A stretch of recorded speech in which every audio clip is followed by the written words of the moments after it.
আলাইকুম।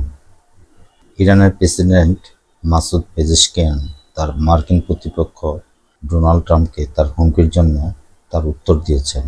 বলেছেন, তিনি ইরানের জাতিকে শান্তিপূর্ণ পারমাণবিক কর্মসূচির অবিচ্ছেদ্য অধিকার থেকে বঞ্চিত করার অবস্থানে নন। তিনি বলেন, কোনো চুক্তি না হলেই যুক্তরাষ্ট্র ইরানের সমৃদ্ধ ইউরেনিয়ামকে অনেক বেশি বন্ধুত্বপূর্ণ আকারে সুরক্ষিত করবে। মার্কিন প্রেসিডেন্ট ঘোষণা করেছেন, ইরানকে তার পারমাণবিক অধিকার ব্যবহার করা উচিত নয়, কিন্তু তিনি কোন অপরাধের জন্য এটা বলেন তা বলেন না।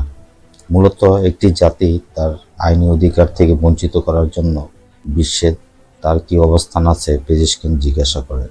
মানবাধিকার সংস্থা ও জাতিসংঘকে ইরানের উপর অপরাধমূলক মার্কিন ইসরায়েলি হামলার বিষয়ে নীরব থাকার নিন্দা করেন এবং বিজ্ঞানীদের হত্যা, বেসামরিক ও আবাসিক এলাকাগুলিতে লক্ষ্য করাকে নিয়ে নিন্দা করেন। তিনি প্রতিপক্ষের যুদ্ধ অপরাধকে তাদের হতাশা ও ব্যর্থতার চিহ্ন হিসেবে আরও নিন্দা করেন। এদিকে মার্কিন প্রেসিডেন্ট ডোনাল্ড ট্রাম্প মার্কিন আলোচনা করার জন্য ইরানের সাথে যুদ্ধের অবসানের জন্য পুনরায় আলোচনা করতে সোমবার দিন পাকিস্তানে উপস্থিত থাকবেন বলে জানিয়েছেন। তাদের নেতৃত্ব দিবেন ভাইস প্রেসিডেন্ট জেডি ভ্যান্স, ট্রাম্পের মধ্যপ্রাচ্য বিষয়ক দূত স্টিভ উইটকফ ও ট্রাম্পের জামাতা জেরেফ কুশনার। তিনি হুমকি দিয়ে বলেন, কোনো চুক্তি যদি না হয় তবে বিদ্যুৎ কেন্দ্র এবং সেতু ধ্বংস করা হবে সমগ্র ইরান জুড়ে। এবং ট্রাম্প হরমুজ প্রণালীতে শনিবার হামলার মাধ্যমে দেশ দুটির 2 সপ্তাহের যুদ্ধবিরতি লঙ্ঘনের জন্য ইরানকে অভিযুক্ত করেন। তিনি বলেন, ইরান সম্প্রতি ঘোষণা করেছে তারা প্রণালী বন্ধ করেছে, যা অদ্ভুত, কারণ আমাদের ব্লকড ইতিমধ্যেই এটি বন্ধ করে দিয়েছে। তারা আমাদের অজান্তেই সাহায্য করছে। তারাই যারা পথ বন্ধ করে দিয়ে হারায় প্রায় প্রতিদিন $500 মিলিয়ন। মার্কিন যুক্তরাষ্ট্র কিছুই হারায় না।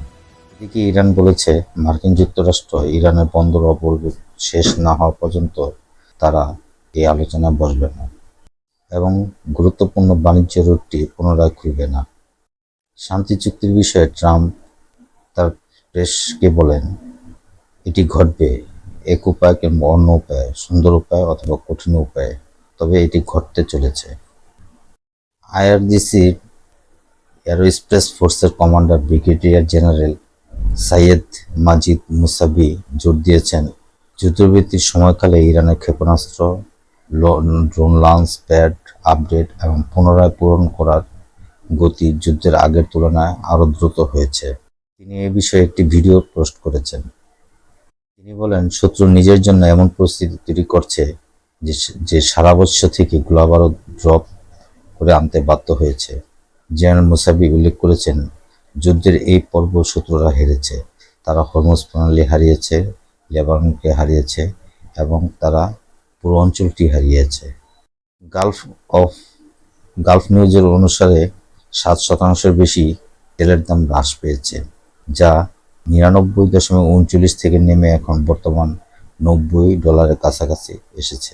এই ছিল আজকের বিষয়। সবাই ভালো থাকার প্রত্যাশা করে বিদায় নিচ্ছি। আল্লাহ হাফেজ।